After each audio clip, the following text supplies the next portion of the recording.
Hello, dear students. I am Whispering Botanist. Welcomes you in Global Academy's MSc or preparation sessions.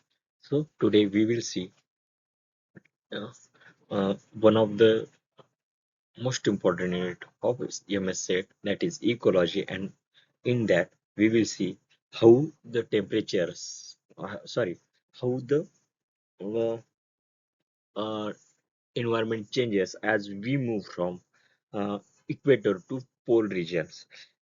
As we moves from equator to pole region, uh, the several factors are changes such as temperature, rainfall, tree height, biodiversity, and day length. Let's break down it. तो जब हम equator two poles travel करते हैं, equator to जब poles की side travel करेंगे, तब क्या होगा? इन्वायरमेंटल फैक्टर में चेंजेस आएंगे। तो वो इन्वायरमेंटल फैक्टर कौन से होंगे? टेम्परेचर होगा, रेनफॉल होगा, उसके बाद वो बायोडायवर्सिटी पे भी इफेक्ट करेगा, और ट्री हाइट और डे लेंथ, ये सारी चीजें वेरी और चेंज हो जाएगी। जैसे ही हम polar to equate sorry equator to polar region में जाएंगे और पोलर टू इक्वेटर रीजन आएंगे। तो चलिए तो देखते हैं ये चेंजेस जो है, वन बाय वन हम देखेंगे। पहला चेंज है टेम्परेचर। जो टेम्परेचर है, इक्वेटर पे टेम्परेचर जो होता है, डायरेक्ट सनलाइट रिसीव होने के कारण टेम्परेचर जो है होता है, हाई होता है। इक्वेटर पे डायरेक्टली सनलाइट आती है, इस कारण इक्वेटर पे जो टेम्परेचर होगा उधर हाई होगा। और उधर की जो इन्वायरमेंटल कंडीशन भी होगी, वो कैसी होगी? वार्म होगी। और जैसे भी ही हम पोल्स की तरह बढ़ेंगे, मिड लैटिट्यूड में टेम्परेचर क्या होगा? ड्रॉप होगा इक्वेटर से।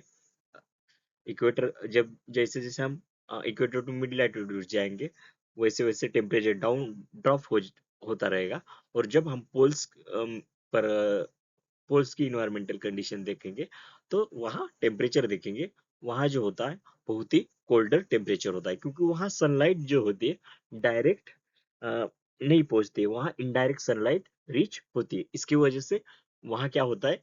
हीट रिटेंशन ज्यादा नहीं होता है, इसके कारण वहाँ जो है कोल्डर इन्वायरमेंट होता है। और सीजनल वेरिएशन जो होते हैं, मतलब जो दो सीजन हो गए, समर एंड विंटर का टेम्परेचर, वो बहुत ज्यादा नोटिसेबल होगा पोल्स पे।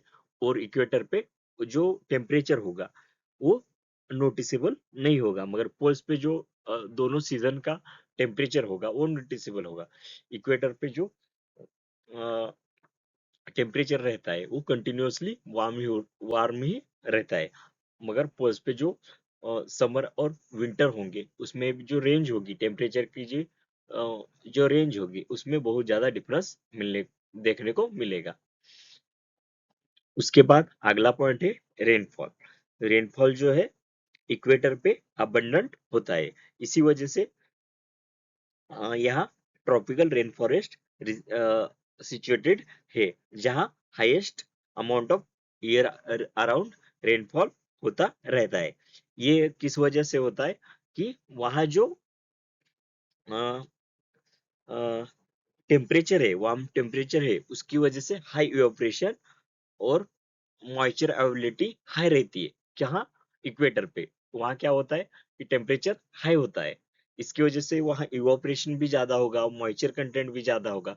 इसी वजह से इक्वेटर रीजन में क्या रेनफॉल भी ज्यादा होगा। इसी वजह से यहाँ जो ट्रॉपिकल रेन फॉरेस्ट है इक्वेटर रीजन पे ही सिचुएटेड है। जैसे कि जो अमेजोन रेन फॉरेस्ट है, वो वो क्या ट्रॉपिकल इक्वेटर पे ही सिचुएटेड है। टेम्परेट जोन्स देखेंगे, जो इन बिटवीन जोन है, हम उसको क्या बोलेंगे? टेम्परेट जोन बोलेंगे। यहाँ टेम्परेचर डिक्रीज होना शुरू होगा। और उसके बाद जो पोलर रीजन होंगे, वहाँ एक्सट्रीमली ड्राई कंडीशन होगी, उधर रेनफॉल कम होगा। और पोलर डिजर्ट्स उधर एक्सपीरियंस करेंगे हम। तो जो पोलर रीजन है वहाँ जैसे कि अंटार्कटिका है, वहाँ जो है अ, क्या है, रेनफॉल बहुत कम होता है। तो अंटार्कटिका को हम क्या बोल सकते हैं, पोलर डिजर्ट बोल सकते हैं, क्योंकि वहाँ जो है रेनफॉल बहुत कम है। जैसे जैसे ये देख सकते हैं आप, क्या इक्वेटर से पोल रीजन की तरफ बढ़ रहे हैं। यहाँ स्केल देख सकते हैं आप, इधर हाईएस्ट की डार्केस्ट ब्लू को हाईएस्ट मार्क किया गया है, और व्हाइट जो होगा उसको क्या किया है, अ, कम मार्क किया गया है।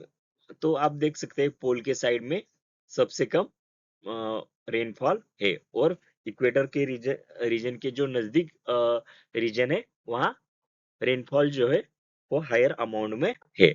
उसके बाद बायोडायवर्सिटी ग्रेडियंट देखेंगे हम। जो बायोडायवर्सिटी है इक्वेटर पे सबसे ज्यादा है, और जो डाइवर्सिटी है वो इक्वेटर पे ज्यादा है। उसमें भी जो ट्रॉपिकल रेन फॉरेस्ट है जैसे कि अमेजोन, वो वास्ट वैरायटी स्पेसीज का होम है।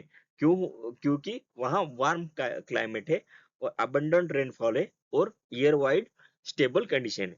पहली तो उधर क्या है कि पहली कंडीशन है कि वार्म क्लाइमेट है, अबंडेंट रेनफॉल है, और उसके बाद ये थ्रू आउट द ईयर है, उधर स्टेबल कंडीशन है। मगर हम जब जैसे ही पोल की तरह मूव करना चालू करेंगे, वैसे वैसे डाइवर्सिटी कम होती रहेगी, क्योंकि पोलर रीजन में क्या, जो एनिमल्स रहेंगे उनको क्या फ्रीजिंग टेम्परेचर पे क्या करना पड़ेगा, सरवाइव करना पड़ेगा। इस वजह से पोलर रीजन की तरफ जैसे जैसे हम बढ़ेंगे, वैसे वैसे डाइवर्सिटी डिक्रीज होती रहेगी, क्योंकि उधर जो स्पेसिफिक जो एक्सट्रीम कोल्ड को सरवाइव कर सकेंगे, ऐसे ही ऑर्गेनिज्म उधर सरवाइव कर सकेंगे।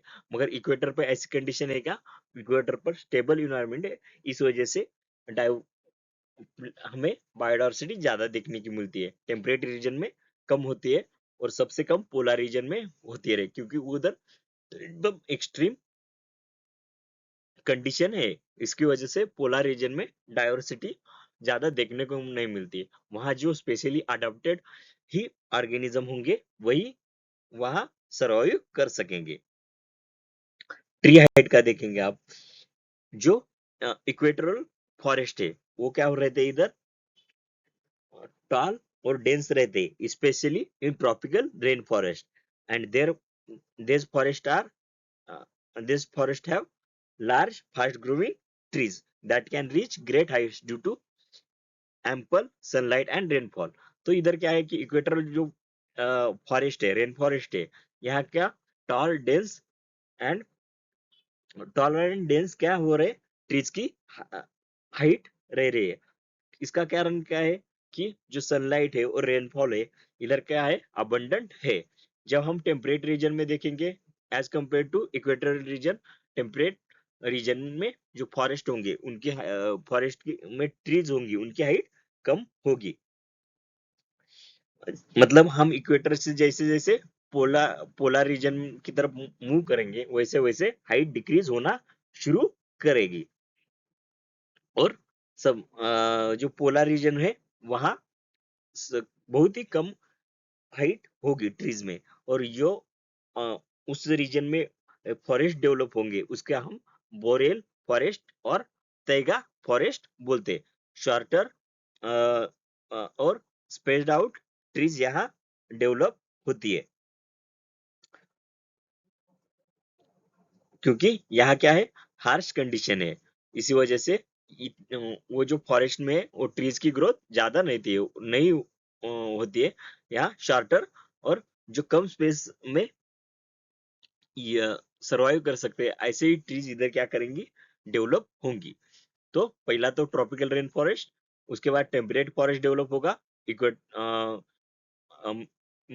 मिड लैटिट्यूड मिड रीजन में, और पोलर रीजन में बोरेल फॉरेस्ट होंगे, और इक्वेटर में ट्रॉपिकल रेन फॉरेस्ट होंगे। और सबसे बायोडायवर्सिटी किधर ज्यादा होगी, ट्रॉपिकल रेन फॉरेस्ट में। उसके बाद देखेंगे एनिमल लाइफ अडेप्टेशन। जब हम इक्वेटोरियल रीजन में देखेंगे, इक्वेटोरियल रीजन जो है wide range of animal species का होम है। यहाँ मैमल्स टू इंसेक्ट बर्ड ये सभी रहते हैं, क्योंकि यहाँ वार्म स्टेबल क्लाइमेट कंडीशन है, जो कि wide range of animal life को सपोर्ट करती है। और जो ज्यादातर एनिमल होते हैं वो अ, क्या रहते हैं, वो क्या है, ह्यूमिड एंड लश इन्वायरमेंट को ह्यूमिड इन्वायरमेंट को ह्यूमिड एंड वार्म इन्वायरमेंट को अडॉप्ट होते हैं। इसी वजह से इक्वेटोरियल रीजन में हमें ज्यादा डाइवर्सिटी देखने को मिलती है। मगर पोलर रीजन पे क्या होता है, एक्सट्रीमली ठंड होने के कारण जो एनिमल्स इस कंडीशन को अडाप्ट कर सकेंगे, वही अ, जो इस कंडीशन को अडाप्ट कर सकेंगे और जो फ्रीजिंग टेम्परेचर में भी सर्वाइव कर सकेंगे, ऐसे ही एनिमल इधर सर्वाइव कर सकेंगे। ऐसे एनिमल का डिस्ट्रीब्यूशन इधर पाया जाता है। तो इसमें सील आता है, उसके बाद पोलर बियर्स आते हैं, ये क्या होते हैं, और पेंगुइन्स होती है। तो ये क्या प्लेन रीजन पे में अडाप्ट होती है, और इसके कारण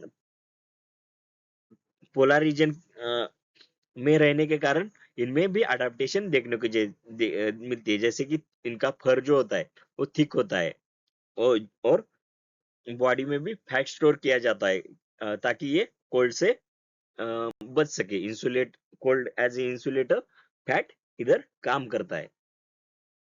अगला पॉइंट देखेंगे, डे लेंथ। तो इक्वेटर पे जो डे लेंथ होती है वो कांस्टेंट 12 आवर्स का डे होता है, और नाइट साइकिल 12 आवर्स की होती है। थोड़ा बहुत इसमें वेरिएशन देखने को मिलता है, मगर यही रेशो फॉलो अप किया जाता है। मगर जैसे हम पोलर रीजन की तरफ बढ़ेंगे, तब जो डे एंड नाइट ड्यूरेशन है वो ड्रामेटिकली चेंज होंगी, और ये पूरी तरह से सीजन पे डिपेंड है। जो पोलर रीजन पे जब समर होगा, यहाँ सन कभी सेट ही नहीं होगा, और 24 आवर डे लाइट होगी। और विंटर रीजन में, विंटर सीजन में 24 आवर यहाँ डार्कनेस ही होगा। मतलब यहाँ एक्सट्रीम वेरिएशन है। 24 आवर समर में क्या है, डे लाइट है, और विंटर में 24 आवर डार्कनेस है। तो यहाँ एक्सट्रीम वेरिएशन है। मगर इक्वेटर पे जो देख सकते हैं हम, तो वहाँ 12 आवर्स का जो होता है डे टाइम होता है, और 12 आवर्स की नाइट साइकिल ईयर अराउंड चलती रहती है। जैसे जैसे अ, हम पोलर रीजन की तरफ जाएंगे, तो तैसे वैसे वैसे ये जो ड्यूरेशन होगा, ड्यूरेशन में जो मेंटेन एक रेशियो है वो चेंज होता रहेगा, वो कम होगा, और एक्सट्रीम वेरिएशन हमें पोलर रीजन पे देखने को मिलेंगे। उसके बाद समरी, इक्वेटर पे जो है वार्म अबंडेंट रेनफॉल है, हाई बायोडायवर्सिटी है, टाल ट्रीज है, और कांस्टेंट डे लेंथ है। 12 आवर की डे डे 12 आवर का डे होगा, और 12 आवर की नाइट होगी। मगर जैसे जैसे हम अ, पोल की तरह पोल्स की तरह तरफ मूव करेंगे, वैसे वैसे टेम्परेचर क्या होगा, इसमें ड्रॉप हो जाएगा। टेम्परेचर कंटिन्यूअसली ड्रॉप होता जाएगा, और पोलर रीजन में एकदम फ्रीजिंग टेम्परेचर होगा, कोल्डर रीजन होगा, रीजन है वो, और रेनफॉल डिक्रीज हो जाएगा। उसके बाद बायोडाइवर्सिटी लोअर हो जाएगी, ट्रीज हाइट रिड्यूस होगी, और उसको ही क्या बोला है हमें, हमने जो फॉरेस्ट डेवलप होते हैं उधर तैगा और बॉरेल फॉरेस्ट बोला है। और डे लेंथ भी बहुत ही फ्लक्चुएट होती है। मतलब समर में 24 आवर्स टोटली क्या होगा, सनलाइट होगी, और विंटर में 24 आवर डार्कनेस होगी। तो ये की अ, ये पूरी समरी है। तो बायोडायवर्सिटी सबसे ज्यादा किधर है, इक्वेटर पे। और पोल्स की तरफ बायोडायवर्सिटी क्या होगी, जैसे जैसे हम पोल की तरफ मूव करेंगे, वैसे वैसे बायोडायवर्सिटी कम होती रहेगी। बायोडायवर्सिटी ये सारे फैक्टर क्या होंगे, कम होंगे। चलिए, तो की डिफरेंस का एक हम रिवीजन लेते हैं। पहला तो क्या है, टेम्परेचर जो है अर्ट इक्वेटर, ये टेम्परेचर है क्या क्या है, कॉन्स्टेंटली वार्म है। मगर पोलर रीजन पे कूलर इन्वायरमेंट है। और जो सीजनल चेंजेस है वो बहुत ज्यादा डिफरेंस सीजनल चेंजेस में दिखता है हमें। रेनफॉल जो है वो अबंडेंट है ईयर राउंड। कहाँ है, इक्वेटर रीजन में। मगर जैसे जैसे हम टूवर्ड पोल मूव करेंगे वैसे वैसे रेनफॉल क्या होता जाएगा, कम होता जाएगा। सीजनल और टेम्परेट जोन में वो सीजनल होता जाएगा। और एक्सट्रीमली पोल्स पे एक्सट्रीमली ड्राई हो जाएगा। पहले तो रेनफॉल कहाँ सबसे ज्यादा है, इक्वेटर रीजन पे। जैसे जैसे हम पोल की तरफ मूव करना शुरू करेंगे वैसे वैसे कम हो जाएगा। टेम्परेट रीजन में सीजनल है। सीजन टेम्परेट रीजन में क्या, सीजनल है। उसके बाद पोल्स पे एक्सट्रीम कंडीशन है। Wait for minute.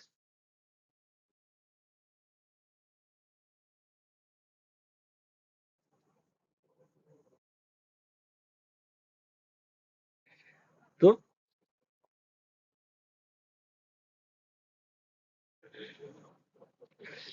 ये हम देख सकते हैं। तो यहाँ इंडिया का जो नॉर्थ जोन है वो भी क्या होता है कि टेम्परेट रीजन में आता है। इसके कारण वहाँ जो रेनफॉल है वो ज्यादा सीजनल देखा जाता है।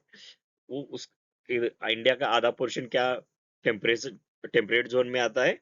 और बाकी का सदर्न जोन जो है वो ट्रॉपिकल रीजन में आता है। बायोडायवर्सिटी जो होती है वो इक्वेटर रीजन के जैसे जैसे हम नजदीक जाएंगे वैसे वैसे बायोडायवर्सिटी हाईएस्ट होगी। और क्योंकि वहाँ स्टेबल क्लाइमेट है इसके कारण बायोडायवर्सिटी वहाँ ज्यादा होगी। मगर हम जब जैसे जैसे टूवर्ड पोल मूव करेंगे वहाँ बायोडायवर्सिटी कम होगी, क्योंकि वहाँ जो है कंडीशन हार्श है।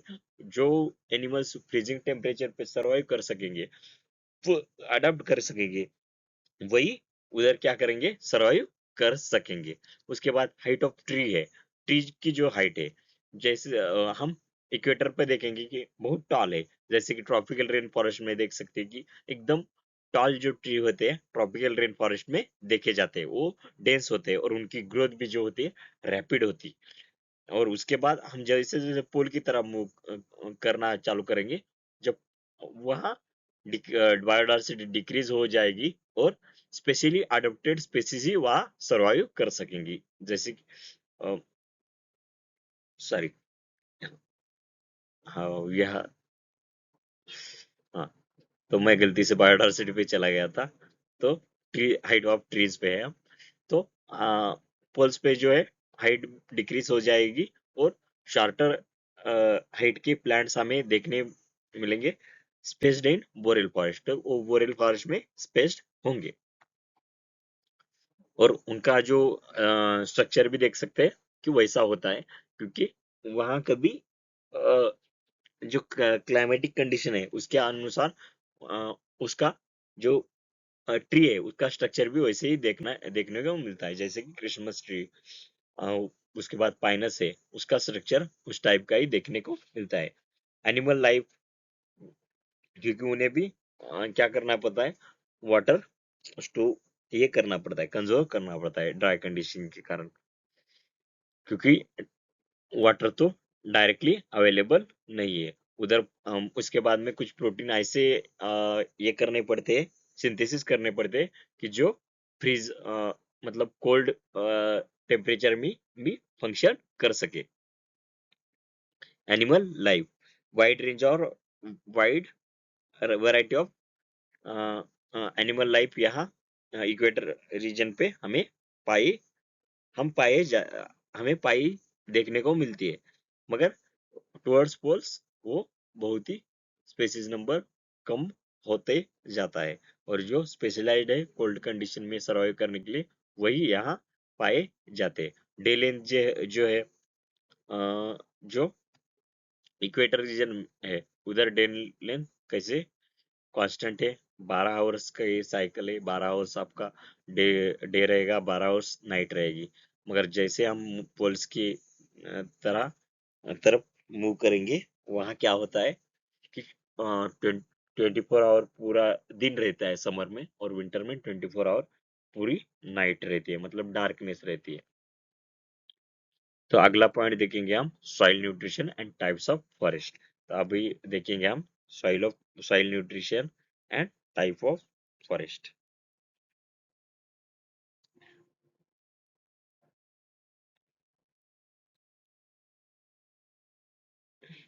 तो सॉइल न्यूट्रिशन जो है वो फॉरेस्ट, पहले तो हम सॉइल न्यूट्रिशन क्यों देख रहे हैं, क्योंकि जो वेजिटेशन है वो मेनली किसके ऊपर डिपेंड होगा, सॉइल न्यूट्रिएंट कैसे है उसके उधर, और सॉइल की टाइप कैसी है, इसके ऊपर ही जो फॉरेस्ट है, फॉरेस्ट का स्ट्रक्चर है, उसकी बायोडाइवर्सिटी है, वो सारी चीजें वो सॉइल पे ही डिपेंड होगी। सॉइल क्या होती है, it is upper most fertile layer of earth crust. तो देखेंगे वन बाय वन हम, बेस्ड ऑन न्यूट्रिएंट लेवल हम सॉइल को तीन टाइप में डिवाइड कर सकते हैं।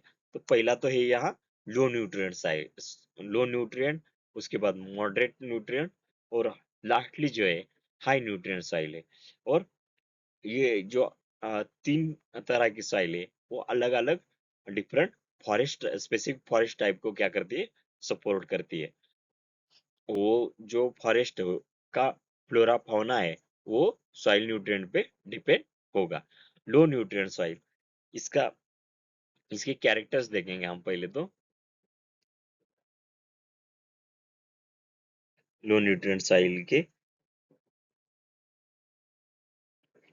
तो इसमें पहला कैरेक्टर क्या है, poor poor in essential nutrient like nitrogen, phosphorus and potassium। NPK जो होता है, नाइट्रोजन, फास्फोरस और पोटेशियम, इसमें बहुत कम मात्रा में पाए जाते हैं।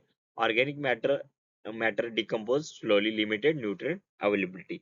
तो ऑर्गेनिक मैटर क्या होता है, या डिकम्पोजिशन ऑर्गेनिक मैटर का बहुत स्लोली होता है, और न्यूट्रिएंट अवेलेबिलिटी बहुत कम होती है। इसके टाइप देखेंगे, इस ये सॉइल कहाँ किस किस फॉरेस्ट टाइप में देखी जाती है वो देखेंगे। पहला तो यहाँ ट्रॉपिकल रेन फॉरेस्ट, यहाँ सॉइल न्यूट्रिएंट क्या है, ज्यादा बहुत कम है, मगर बायोडाइवर्सिटी क्या है, बहुत ज्यादा है, क्योंकि यहाँ रैपिड न्यूट्रिएंट साइकिलिंग होती है वार्म एंड ह्यूमिड क्लाइमेट की वजह से। तो ट्रॉपिकल रेन फॉरेस्ट में कंटिन्यूस रेनफॉल होता है, इसकी वजह से वो लीचिंग होती रहती है, न्यूट्रिएंट की लीचिंग होती रहती है। इसकी वजह से यहाँ न्यूट्रिएंट सॉइल जो है वो लो, न्यूट्रिएंट बहुत ज्यादा नहीं है, मगर यहाँ न्यूट्रिएंट साइकिल क्या है, रैपिड है। किस वजह से, वार्म एंड ह्यूमिड कंडीशन की वजह से, इसलिए यहाँ हाई बायोडाइवर्सिटी हमें देखने को मिलती है। क्योंकि यहाँ न्यूट्रिएंट साइक्लिंग कैसी है, रैपिड है। बोरेल फॉरेस्ट, बोरेल फॉरेस्ट किस रीजन में मिलते हैं हमें, पोलर रीजन में। ये इधर की सॉइल कैसी रहती है, एसिडिक रहती है। तो हमने देखा है पिछले लेक्चर में, जब सॉइल एसिडिक होगी तो वहां ज्यादा जो है डाइवर्सिटी हमें देखने को नहीं मिलेगी। इधर की सॉइल कैसी है, एसिडिक है, न्यूट्रिएंट पूर है, offer covered with thick layer of organic matter. तो ये जो है तैगा फॉरेस्ट और बोरेल फॉरेस्ट, यहाँ भी जो एसिडिक और न्यूट्रिएंट पूर सॉइल है, और यहाँ डाइवर्सिटी उतनी देखने को नहीं मिलेगी हमें, क्योंकि एसिडिक कंडीशन में जो है क्या सारे प्लांट सर्वाइव नहीं कर सकेंगे, वहां स्पेशली अडॉप्टेड प्लांट ही सर्वाइव कर सकेंगे। उसके बाद नेक्स्ट है मॉडरेट न्यूट्रिएंट सॉइल। तो मॉडरेट न्यूट्रिएंट सॉइल देखेंगे अभी। पहले क्या देखा आपने, हमने लोअर लो न्यूट्रिएंट सॉइल, उसके बाद मॉडरेट न्यूट्रिएंट सॉइल। तो इसमें बैलेंस लेवल्स ऑफ न्यूट्रिएंट होते हैं, और वो मॉडरेट प्लांट प्रोडक्टिविटी को सपोर्ट करते हैं। और ये जो सॉइल है वो टेम्परेट रीजन में पाई जाती है। और इसके में जो फॉरेस्ट आते हैं, वो पहला तो क्या है, टेम्परेट डेसिडियस फॉरेस्ट और सवाना वुडलैंड्स। और जो ये टेम्परेट डेसिडियस फॉरेस्ट होते हैं, यहाँ जो सॉइल होती है फर्टाइल सॉइल होती है, और जो लीफ लिटर है उसकी डिकम्पोजिशन से ये सॉइल क्या होती है, फर्टाइल हुई होती है। यहाँ सारे मिनरल्स, ऑर्गेनिक मैटर ज्यादा मात्रा में टेम्परेट डिसिडुअस फॉरेस्ट में पाए जाते हैं, क्योंकि टेम्परेट डिसिडुअस फॉरेस्ट में क्या होगा, जो leaf fall, seasonal leaf fall होगा, उस लीफ फॉल्स की वजह से यहाँ न्यू और लीफ फॉल होगा, और उसका क्या होगा, डिकम्पोजिशन होगा। इसकी वजह से टेम्परेट डिसिडुअस फॉरेस्ट में क्या होगा, क्या होगी, सॉइल सॉइल जो है फर्टाइल होगी, क्योंकि हम देखते हैं जो टेम्परेट डेसिडियस फॉरेस्ट है वहाँ सीजनल लीफ फॉल होता है, और जो रेनफॉल भी होता है वो भी क्या होता है, वो भी सीजनल होता है। इसकी वजह से वो जो लीफ लिटर है उसको डिकम्पोज होने के लिए टाइम मिलता है। इस वजह से टेम्परेट डेसिडियस फॉरेस्ट है, यहाँ क्या, सॉइल क्या है, डिकम्पोज सॉइल जो है क्या होती है, मॉडरेटली न्यूट्रन सॉइल होती है। उसके बाद सवाना वुडलैंड से, इसमें भी मॉडरेट न्यूट्रिएंट सॉइल है, जो कि ग्रासेस और स्कैटर्ड ट्रीज को, यहाँ जो ट्रीज होंगे वो स्कैटर्ड होंगे, मतलब एक जगह क्लम्प्ड नहीं होंगे, तो स्कैटर्ड ट्रीज को सवाना वुडलैंड में क्या होगा, सवाना वुडलैंड में मॉडरेट न्यूट्रिएंट सॉइल होगी। और तेगा फॉरेस्ट में जो है, ये पॉइंट बताना का रहेगा कि तेगा फॉरेस्ट में बायोडाइवर्सिटी क्यों कम हो रही है, क्योंकि acidic and nutrient poor condition है, और इस कंडीशन को जो स्पेशली अडेप्टेड है वही प्लांट उधर सरवाइव कर सकेंगे इधर, इसलिए बायोडाइवर्सिटी कम है। मगर ट्रॉपिकल रेन फॉरेस्ट में क्या है, बायोडाइवर्सिटी ज्यादा है, क्योंकि इधर वार्म एंड ह्यूमिड कंडीशन है, और इधर क्या है, बोरेल फॉरेस्ट में कोल्ड कंडीशन है, तो ज्यादा उधर ऑलरेडी बायोडाइवर्सिटी देखने को नहीं मिलेगी। उसके बाद में भी उधर क्या प्रॉब्लम है, एसिडिक सॉइल है और न्यूट्रिएंट पूर्ण सॉइल है, तो इधर वैसे ही पहले ही बायोडाइवर्सिटी कम थी कोल्ड क्लाइमेट के कारण, और उसके बाद फिर से एसिडिक कंडीशन आएगी और न्यूट्रिएंट पूर्ण सॉइल आ गई, तो उधर ऑटोमेटिकली बायोडाइवर्सिटी और कम हो जाएगी। नेक्स्ट पॉइंट देखेंगे, लास्ट का पॉइंट, सॉरी, उसके बाद जो होती है हाई न्यूट्रिएंट सॉइल, ये बैक नहीं जाता शायद, तो मैं एक्सप्लेन कर देता हूँ। हाई न्यूट्रिएंट सॉइल होती है अगली, इसमें रिच ऑर्गेनिक मैटर रहता है और सारे इसेंशियल न्यूट्रिएंट होता है, और ये जो सॉइल होती है वो वेल ड्रेन्ड होती है और फर्टाइल होती है, और जो लश ऑफ वेजिटेशन है उसको प्रमोट करती है, और इसमें जो फॉरेस्ट आते हैं वो टेम्परेट रेन फॉरेस्ट आते हैं, और मैनग्रूव्स और सैम्स आते हैं। टेम्परेट रेन फॉरेस्ट जो है उसमें न्यूट्रिएंट्स रिच सॉइल होती है, क्योंकि वहाँ टेम्परेट रेन फॉरेस्ट में कंसिस्टेंट डिकम्पोजिशन होता है, और यहाँ कौन से भी एक तरह का इन्वायरमेंट नहीं है, टेम्परेट, हमने जो ट्रॉपिकल रेन फॉरेस्ट देखा वो भी नहीं है, और पोलर रीजन पे जैसा हमने हार्श कंडीशन देखी वैसी भी नहीं है यहाँ, क्योंकि टेम्परेट फॉरेस्ट में क्या है, माइल्ड क्लाइमेट है, इसकी वजह से कंसिस्टेंट और रैपिड क्या है, डिकम्पोजिशन है, इसकी वजह से यहाँ हाईएस्ट न्यूट्रिएंट अवेलेबल होंगे। उसके बाद जो अगला टाइप है हाई न्यूट्रिएंट सॉइल में मैनग्रोव्स और स्वैम्प, ये जो है न्यूट्रिएंट सेडिमेंट वाटर सिस्टम से डेंस वेजिटेशन को सपोर्ट करेंगे। मैनग्रोव्स और स्वैम्प्स में क्या होगा, न्यूट्रिएंट सेडिमेंट्स कहाँ से सपोर्ट करेंगे, एक्वियस वाटर सिस्टम से डेंस वेजिटेशन के लिए सपोर्ट करेंगे। आप मैनग्रोव्स की तो आपको आइडिया ही होगी, क्योंकि वो कहाँ आते हैं, जो मेनली मार्सी, मतलब जहाँ क्या कि सॉइल वाटर और वाटर और लैंड जहाँ अवेलेबल होगी, दोनों ही जहाँ अवेलेबल होंगे वहां हमें मैनग्रूव्स देखने को मिलते हैं। शोर रीजन जो होता है, मतलब जो सी रीजन होता है, वहां हमें मैनग्रोव्स देखने को मिलते हैं, और वहाँ जो वाटर सिस्टम है वो डेंस वेजिटेशन के लिए सपोर्ट करती है। तो इसकी भी हम एक बार समरी देखेंगे। जो लो न्यूट्रिएंट सॉइल हुए वो ट्रॉपिकल रेन फॉरेस्ट और बोरेल फॉरेस्ट में पाई जाती है। उसके बाद मॉडरेट न्यूट्रिएंट सॉइल जो है वो टेम्परेट फॉरेस्ट में और सवाना वुडलैंड में और सवाना ग्रासलैंड में पाई जाती है। हाई न्यूट्रिएंट सॉइल जो है वो कहाँ, टेम्परेट, रेन फॉरेस्ट और मैनग्रूव्स में पाई जाती है। इन सब के रीजन भी मैंने आपको बताए हैं। और ये जो क्लासिफिकेशन है वो सॉइल फर्टिलिटी, फॉरेस्ट टाइप पे, टाइप्स और बायोडाइवर्सिटी पे कैसा इफेक्ट करती है, इस ये जानने के लिए इस सॉइल टाइप और types, soil nutrient types important है। तो चलिए आज के लिए इतना ही। तो we will meet tomorrow at sharply 7 p.m. I will upload the content on uh, uh, daily on 7 p.m. from tomorrow. Thank you very much for your attention and time. All the best for preparation. Thank you.